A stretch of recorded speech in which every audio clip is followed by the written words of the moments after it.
Meron nga lumalabas na balita nakita ko na scripted lang daw yung ginawa ni Wally. Mariosep naman, pati ba naman yun?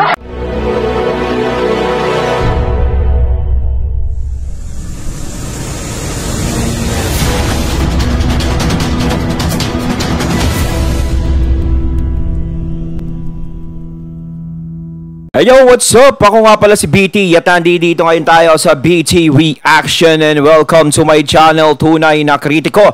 At meron po tayong panonooring video ngayon. Ito po ay nagmula kay Syler News TV. Sa mga hindi pa nakakabisita sa channel ni Syler News TV, bisita na po kayo mga katunay, at kung hindi pa kayo nakakapag-subscribe, subscribe na din po kayo mga katunay kay Syler News TV. At syempre, huwag nyo rin po sana kalimutan na mag-subscribe dito sa channel ko sa Tunay na Kritiko sa mga hindi pa nakakapag-subscribe, and click the notification bell para maging updated po kayo sa mga reaction videos na aking ilalabas. At syempre, bago yan, nais ko nga palang i-plug dito ang aking FB page. Ayan maglalabas din po ako dito ng mga reaction videos dito sa Facebook page kong ito. Ayan hanapin nyo lang ang Tunay na Kritiko, pero ilalagay ko rin sa description box ang link ng page na yan. Ayan huwag na natin pagtagalin at sabay-sabay na natin panoorin ang laman ng video na hatid sa atin ni Syler News TV at bibigyan natin ng reaksyon ng balitang ito. Lumalabas po ngayon dun sa Tito Vic and Joey. Ayon, bago natin simulan, nabigyan ng reaksyon ang videong ito. Yung boses na yun, nais ko nga palang magbigay ng credits kay Sir Mike Abe, yung nagsasalitang yun, Suporta din kayo sa kanyang channel. Alam ko, kilalang kilala nyo na si Sir Mike, mga katunay. At sa mga hindi pa nakakabisita, bisita na kayo at kayo ay mag-subscribe kay Sir Mike. Idol natin yan. Tuloy natin. Sila yung number 1 na pinapanood sa telebisyon. At sila rin ang number 1 doon na pinapanood sa social media. At inamin na po ng Tito Vic and Joey na talagang mas marami ang nanonood sa social media. Ganon pong kalakas ang social media ngayon. All over the world. Hindi lang mo sa... Halos naman lahat Kumbaga ngayon, mas in talaga. Sa social media talaga. Lahat is karamitan, inanonood na doon. Parang madalang na rin kasi yung nanonood sa telebisyon. At saka kung nakikita naman natin talaga, yung views ng EAT doon sa social media is napakalaki. Napakalayo ng lamang kumpara doon sa dalawang noontime show na kalaban nila. Pero sinasabi pa rin ng katapat na show ng EAT na natatalo sila nun. Alam naman natin dahilan. Siguro kung sa TV ang pag-uusapan, maaari silang medyo umungos-ungos o dumikit-dikit ng konti sa TVJ, di ba? Kasi nga naman, alam natin na yung kapasidad ng channel ng TV5 hindi pa ganun kalawak. Hindi katulad ng GMA7, di ba? Sa Pilipinas. So, kung mataas ang rating nila sa television, yung nanonood sa television, mas mataas ang rating nila dun po sa social media. Yes. Yan po yung lumalabas dun sa issue niyan. Okay? So, matindi. Di ba? Yun po yung lumalabas. At nagpapatunay lang na ang social media talaga ay siyang ginagamit na nakakarami. Kasi ang advantage ng social media, pwede mo kasing balik-balikan kaagad anytime. Yes. Nasa kotse ka, nasa public transport ka, nasa office ka, pwede kang manood ng live, pwede ka rin late mo mapanood. At isa pa yan, ang maganda dyan, kung sa social media, syempre sa cellphone ka nanonood, kapag ikaw ay etyas na, di ba? Pwede kahit nandudong ka sa CR at umi-etyas ka.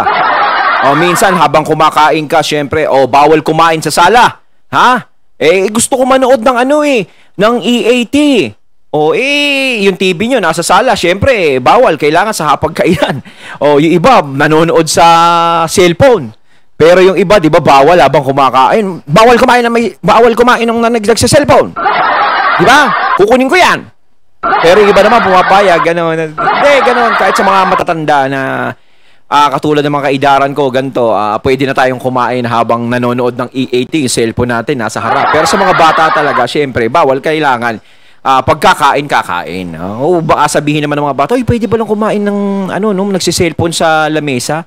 Huwag kayong sa akin, sa mga sinasabi ko, yung mga kaidaran ko na. No, yung mga, syempre, matatandang katulad namin, gano'n na yan. Pwede na siguro. Ako gano'n pag kumakain ako, nanonood ako sa cellphone, syempre, gusto kong panoorin ng EAT, sama-sama tayo dito, pero nanonood ako habang nakalapag doon yung cellphone, sumusubo ko ng pagkain. Di ba? Para sabihin ng anak ko sa akin, patay ko siya, nagsiselfone, ako hindi. Di ba? Sa bahay ka habang nagpapahinga ka, panood. Oh, yes. Ganun po yun Hindi katulad ng television, yung oras lang. Kung halimbawa, alas 2 hanggang alas 2, kung nakaharap ka sa television, makikita mo yun. Kung wala ka sa harap ng television, wala. So, sa dami ng nanonood sa TV, ganun pala, mas marami sa social media. At yan na nga po, nagpapatunay yan na talaga pong iba ang galaw. Okay? Mas marami ang nanonood. Yes. Okay? Kaya tingnan natin kung ano po ang mga kahinatnan nitong mga labanang ito sa social media or sa media. Ayun. Yan ang ating inaabangan. At huwag mo magtatampo yung kabila. Alam nyo pagkahalbawa, katulad yan, naglalaban-laban sila, matindi ang labanan. Dapat kasi dyan, paano ba yun? Ma-challenge at huwag magtampo or huwag magalit. Ma-challenge yung mga naghahabol sa rating, naghahabol na marami ring nanonood. Gano'n dapat Kasi para sa akin yung dun sa ma-challenge, ayan, may punto naman si Sir Mike doon na mas maganda nga yun na ma-challenge yung dalawang noontime show na katapat ng EAT. Pero sa tingin ko, kahit pagbutihan pa nila ng pagbutihan na ang ginagawa nila, dyan sa Tape Bulaga nga, is hindi pa rin magbabago yung pagtingin ng mga tao o yung hindi pa rin magbabago kung ano yung nangyayari sa kanila ngayon kahit sobrang effort ang gawin nila. Alam nyo kung bakit? Kasi nasa kanila pa rin yung bagay na kinaiinisan ng taong bayan. At yun ay ang pangalan. Bakit hindi nila tanggalin yun? Subukan nila. Kung gusto nilang suportahan yung todo effort nila, yung pagpapakita nilang pagsisikap na kaya nilang tumapat sa EAT, o makadikit man lang, is bakit hindi nila palitan yung pangalan nila? Baka sakali na may mga tao talaga na biglang sumuporta na lang sa kanila. Kasi mamamatay na yung issue na ito na alam ng Tape Bulaga na hindi magandang nagiging feedback sa kanila. Hindi sila madadala ng pangalang It Bulaga. Nadadala sila sa mga basher, sa mga taong nagagalit sa kanila, sa mga taong naiinis. So kung tatanggalin nila yan at magtiwala sila sa mga host at sa sarili nilang kakayahan, kahit ibahin nila ang pangalan na yan, tatangkilikin sila kung may tiwala sila sa isa't isa. Bakit ang EAT, ang TBJ, nakayanan nila, kinaya nila, kahit nagpalit sila ng pangalan, nag-iba sila ng mga segment, pero tinangkilik sila ng mga tao. Hindi sila natatakot at lumipat pa sila ng istasyon, pero hindi nagbago ang pagmamahal ng tao sa kanila dahil nasa kanila yung original talaga. Alam niyo yung original na sinasabi ko? Yung original kung paano pasayahin ng mga tao. Kung ano ang kinasanayan ng mga tao sa TBJ ay nandudoon pa rin at hindi nawawala. Bakit hindi kayang gawin ng Tape Bulaga na gumawa sila ng sarili nilang pangalan, sarili nilang istorya sa noontime show para kilalanin sila ng mga tao? Wala nang maitutulong sa kanila yung pagkapit nila sa pangalan ng It Bulaga dahil useless na yan. Hindi na nila magagamit yan at hindi na sila mapapaangat ng pangalan na yan. Kahit 10,000 beses pa nilang iparenew yan at pumanig sa kanila yung batas, hindi pa rin magbabago ang pagtingin ng mga tao dahil TBJ pa rin ang nakikita dyan hanggat It Bulaga ang pangalan na ginagamit nila. Kung napikon kayo at tapos gumimik kayo ng malayo doon sa dapat malamat madinig ng taong bayan na nanonood, ay masisira din, di ba? Buti sana kung katulad kayo ni Wally na hindi sinasadya ay nakapagsalita ng hindi maganda. Pero kaagad-agad nag-sorry.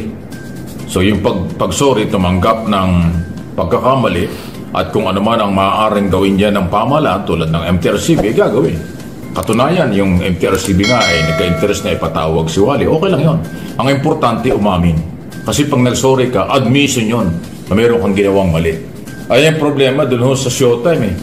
Nag-sorry ba yung gumawa ng, sabi ng iba, medyo malaswa o talagang malaswang pinakita? Hindi ko alam eh.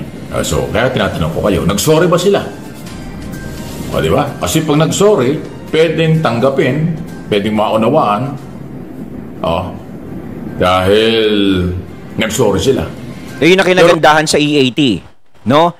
Dahil si Wally ay pinakita talaga yung sinseridad niya, no, yung pagsasorry sa ginawa niyang kasalanan. Meron nga lumalabas na balita nakita ko na scripted lang daw yung ginawa ni Wally. Mariosep naman, pati ba naman yun?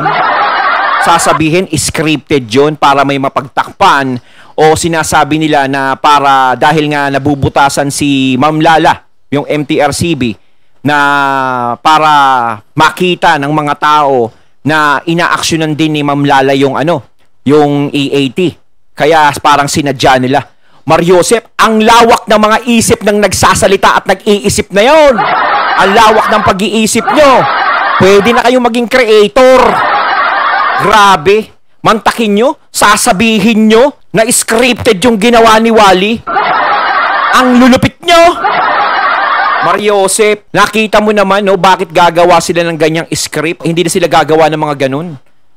Ang importante dito is yung nagpakita si Wally ng sinseridad niya sa paghingi ng tawad sa mga ginawa niya. Yung iba, di ba, hindi?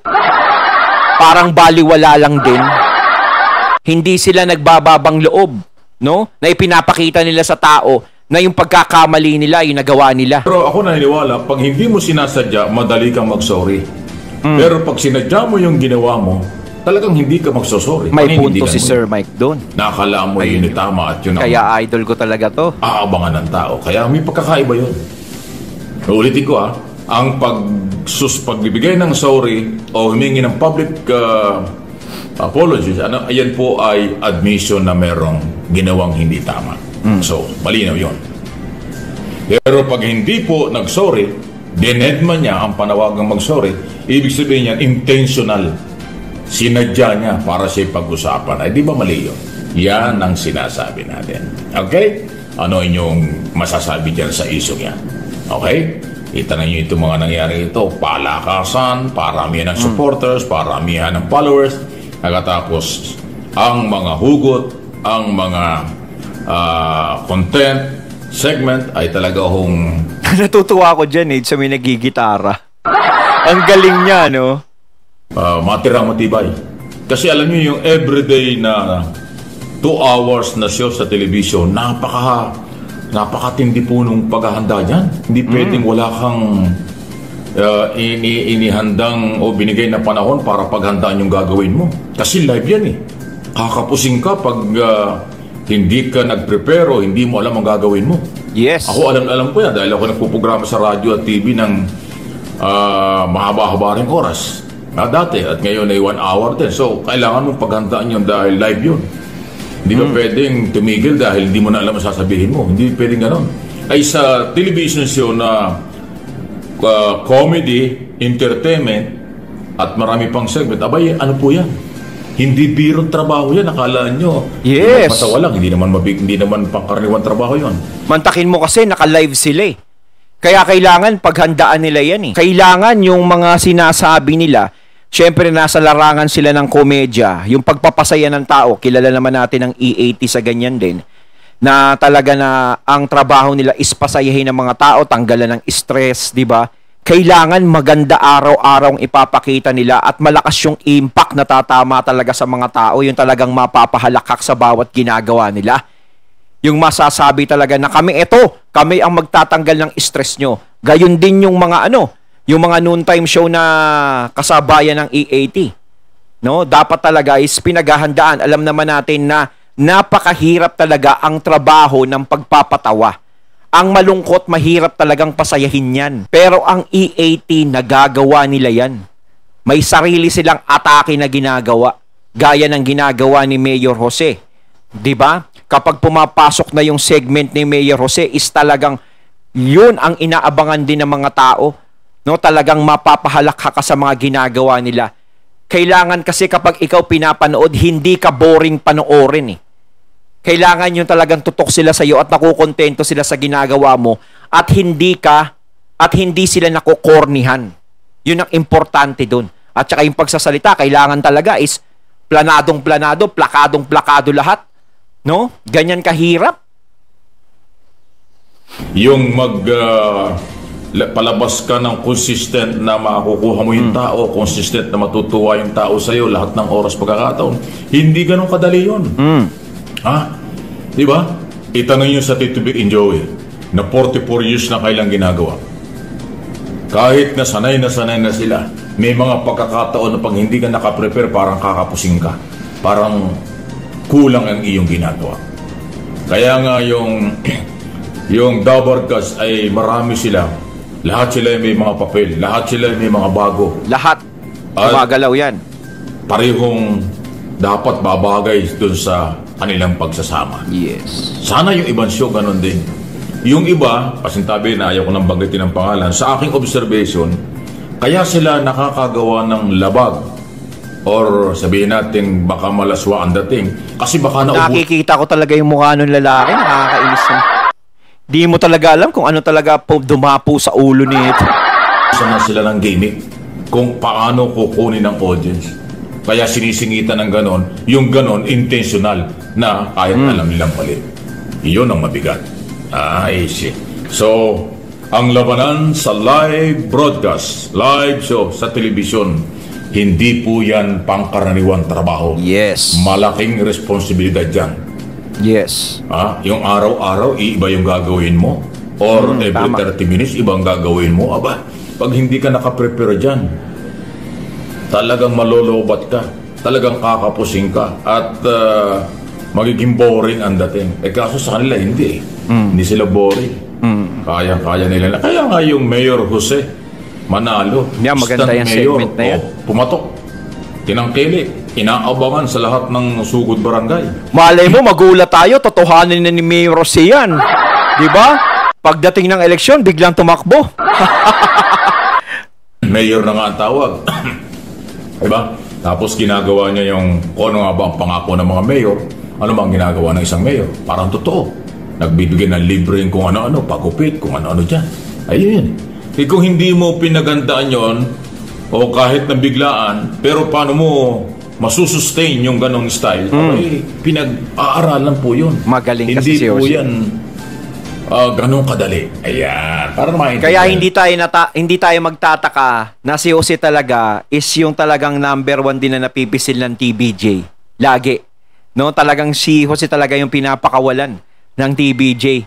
Basta sa mga ganyang klase. 'Di ba? At si Wally. Grabe yung yung palitan ng dalawa, talagang nakakabilib. Kaya nga yung segment nila, kaya nga meron silang programa na Wow Mali. 'Di ba? Pinagkatiwala sa kanila ni Sir Joey De Leon 'yon.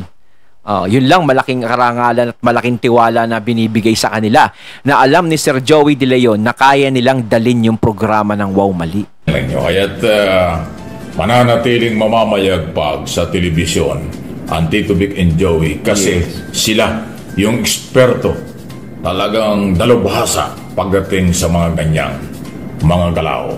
Ayon, at natunghayan natin ang video na nagmula kay Siler News TV, no? Napanood at napakinggan natin ang balitang ito. At syempre, credits dun sa boses na nagsasalita si Sir Mike. Ayan, kayo mga katunay, anong masasabi nyo tungkol dito sa napanood natin at binigyan natin ng reaksyon? Comment lang po kayo sa comment box. And once again, I'm BT and I'm out. Peace!